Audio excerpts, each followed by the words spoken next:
الحمد لله رب العالمين والصلاة والسلام على رسوله الكريم وعلى آله وصحبه أجمعين ومن تبعهم بإحسان إلى يوم الدين. أما بعد، کل کے درس میں اللہ کے فضل و کرم سے ہم نے سورۃ الفاتحہ کی تفسیر مکمل کی.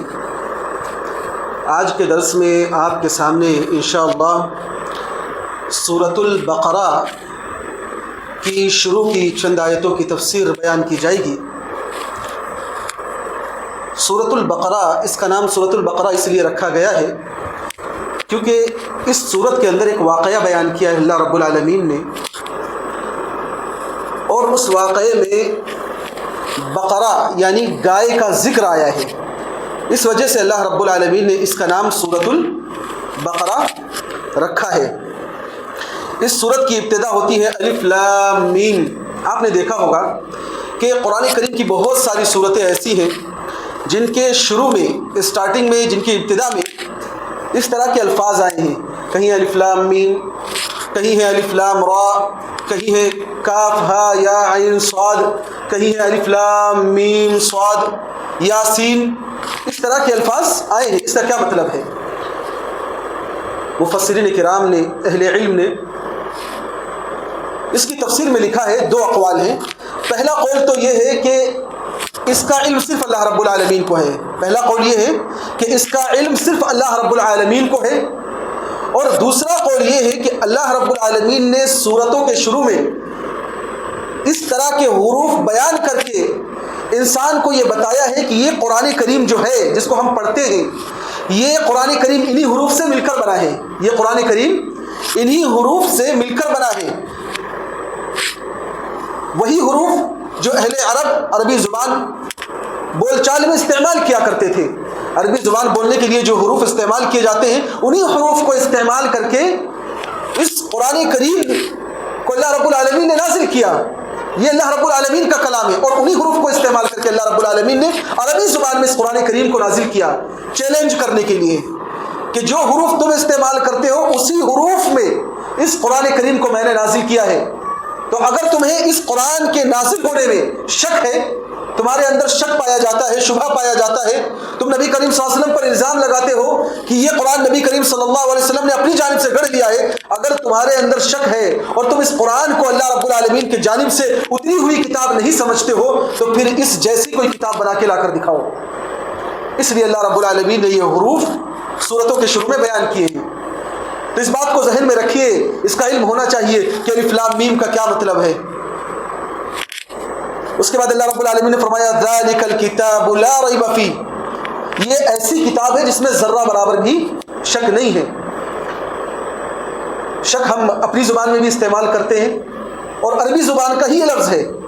شک کرنا یہ عربی زبان کا لفظ ہے، اور عربی زبان میں شک کے لیے ایک اور لفظ استعمال ہوتا ہے ریب، جیسا کہ اللہ رب العالمین نے یہاں پر ذکر کیا ذالک الکتاب لا ریب فیہ، یہ ایک ایسی کتاب ہے جس میں ذرہ برابر بھی شک نہیں ہے.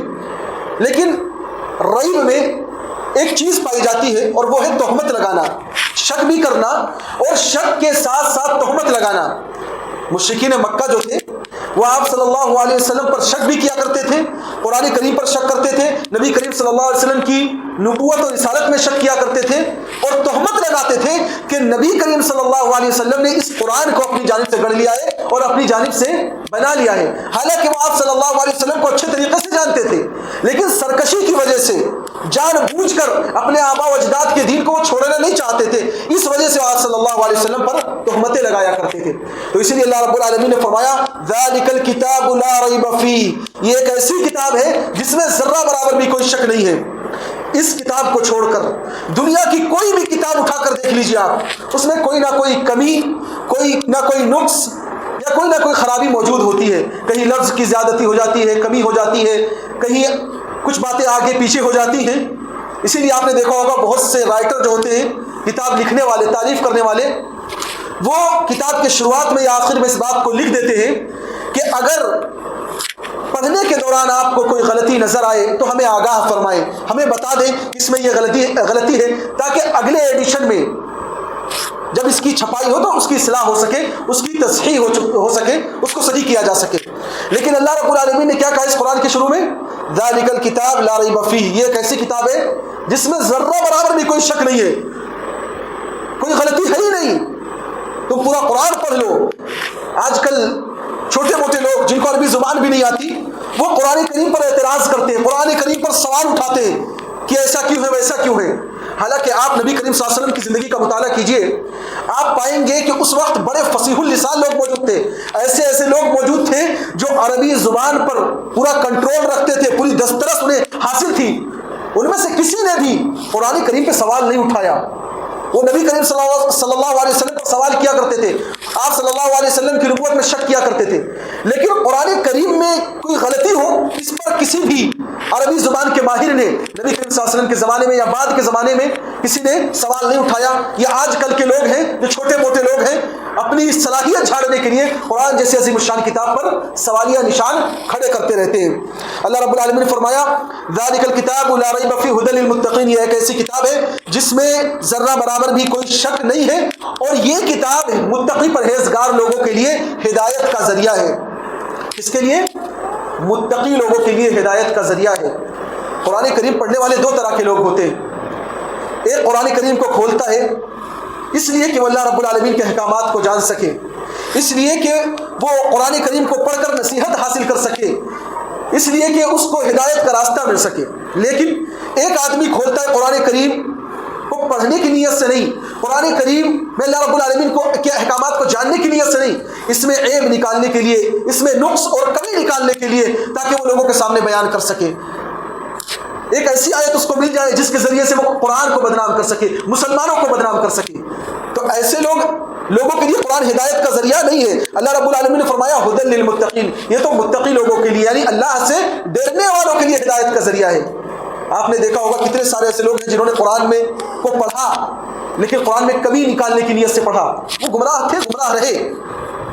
آپ نے سنا ہوگا ایک آدمی تھا وسیم رضوی، جس نے قرآن کریم کو پڑھا تو لیکن اس میں کمی نکالنے کے لیے، مسلمانوں کو بدنام کرنے کے لیے، خود بھی ذلیل و خوار ہوا، تباہ و برباد ہوا، دنیا بھی اس کی برباد اور آخرت بھی اس کی برباد۔ لہٰذا ہمیں چاہیے کہ ہم اس قرآن کو اپنے لیے بھی ہدایت کا ذریعہ بنائیں اور لوگوں کے لیے بھی ہدایت کا ذریعہ بنائیں۔ قرآن پڑھنے کے بعد اگر آپ اس پر عمل نہیں کرتے ہیں تو گویا کہ آپ نے ہدایت کو صحیح سے پہچانا نہیں۔ لہٰذا ہدایت کی باتوں کو قبول کرنا اور نصیحت کی باتوں کو قبول کرنا نہایت ہی ضروری ہے۔ اب متقی لوگ کون ہیں؟ پہلے اللہ رب العالمین نے فرمایا کہ یہ قرآن متقی پرہیزگار لوگوں کے لیے ہدایت کا ذریعہ ہے۔ اب متقی لوگ کون ہیں؟ آگے اللہ رب العالمین نے متقی لوگوں کی کیا کیا صفات ہیں، ان کی کیا کیا خوبیاں ہیں، ان کے اندر کیا کیا اچھائیاں پائی جاتی ہیں، ان اچھائیوں کو اور ان خوبیوں کو اللہ رب العالمین نے یہاں پر بیان کیا ہے۔ آج کے درس میں میں نے آپ کے سامنے سورۃ البقرہ کی صرف 2 آیتوں کی تفسیر بیان کی ہے۔ ہم تھوڑی تھوڑی آیتوں کو لے کر انشاءاللہ چلیں گے، اس میں غور و فکر کریں گے، اس کو سمجھ کر پڑھنے کی کوشش کریں گے تاکہ ہمارے علم میں اضافہ ہو اور ہمیں قرآن کی تفسیر کا صحیح علم ہو سکے۔ اگلے درس میں انشاءاللہ آپ کے سامنے متقی لوگوں کی کیا کیا صفات ہیں جن کا ذکر اللہ رب العالمین نے کیا ہے، ان صفات کو آپ کے سامنے بیان کیا جائے گا، ان کی خوبیوں کو آپ کے سامنے بیان کیا جائے گا۔ اللہ رب العالمین سے دعا ہے کہ پروردگار عالم ہمیں قرآن کریم کو صحیح سے سمجھ کر پڑھنے کی توفیق عطا فرمائے۔ آمین۔ السلام علیکم و رحمۃ اللہ وبرکاتہ۔